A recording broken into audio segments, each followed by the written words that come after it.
పూర్ణమ్మా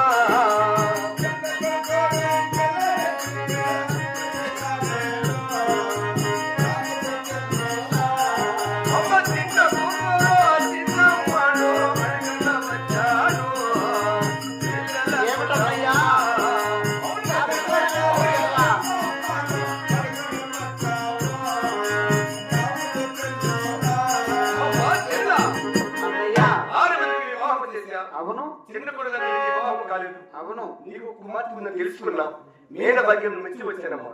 వీరికి పెళ్లి చేస్తే నీ బాధ్యత నా బాధ్యత తీరుకోని చెల్లుదా. గోవిందా నడుపుట ధర్మము కాదు అన్న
కలిగి నిలువు నాకు ధరిస్తారండి. ఇదిగో ఈ 10 మంది చూస్తుండగా సూటి ముక్కోటి దేవత సాక్షిగా మన తల్లిదండ్రుల పాదం సాక్షి